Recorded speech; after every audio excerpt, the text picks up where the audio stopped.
Hi, നമ്മളെല്ലാവരും ബാങ്കുകളിൽ deposit ചെയ്യുന്ന ആൾക്കാരാണ്. ഇപ്പോൾ ബാങ്കുകളിൽ ഡെപ്പോസിറ്റ് ചെയ്ത് കഴിഞ്ഞാൽ 10,000 രൂപയെക്കാളും കൂടുതൽ ഒരു വർഷം ഇൻട്രസ്റ്റ് കിട്ടിക്കഴിഞ്ഞാൽ 10% TDS പിടിക്കും. അപ്പോൾ TDS പിടിക്കാതിരിക്കാൻ ഒരു ഓപ്ഷൻ ഉണ്ട്. നമ്മൾ ടാക്സ് റിട്ടേൺ കൊടുക്കാത്ത അല്ലെങ്കിൽ ടാക്സ് ബ്രാക്കറ്റിൽ വരാത്ത വ്യക്തികളാണെങ്കിൽ, പ്രത്യേകിച്ച് റിട്ടയർഡ് ആയിട്ടുള്ള ആൾക്കാരൊക്കെ, അവർക്ക് 60 വയസ്സിന് മുകളിലുള്ള ആളുകളാണെങ്കിൽ ഫോം 15H ഫിൽ ചെയ്ത് കൊടുക്കുകയും 60 വയസ്സിന് താഴെയുള്ളവരാണെങ്കിൽ 15G ഫിൽ ചെയ്ത് കൊടുത്താൽ പിന്നെ ബാങ്കുകാർ TDS ഒന്നും തന്നെ പിടിക്കില്ല. അത് പലരും ശ്രദ്ധിക്കാറില്ല. അത് ബാങ്കിലെ ഓരോ ഫിനാൻഷ്യൽ ഇയറും കൊടുക്കണം. അതേസമയം ഇനിയിപ്പോൾ ടാക്സ് പിടിച്ചാലും നമുക്കിപ്പോൾ ഈ വർഷം മുതൽ 12 ലക്ഷം രൂപ വരെയ്ക്ക് ടാക്സ് വേണ്ട. അപ്പോൾ നമുക്ക് ടാക്സ് ബ്രാക്കറ്റിൽ വരുന്നില്ല എന്നുണ്ടെങ്കിൽ റിട്ടേൺ ഫയൽ ചെയ്താൽ പിടിച്ച TDS എമൗണ്ട് മുഴുവൻ ഇൻകം ടാക്സ് തിരിച്ചു തരും. അപ്പോൾ TDS കൊടുക്കാൻ വേണ്ടി അല്ലെങ്കിൽ റിട്ടേൺ ഫയൽ ചെയ്യാൻ വേണ്ടിയിട്ട് വലിയ പൈസ ഒന്നും വേണ്ട.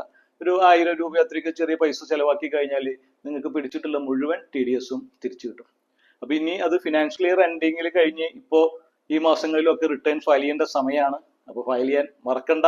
പിടിച്ച കാശ് മുഴുവൻ തിരിച്ചെടുക്കാം. Thank you.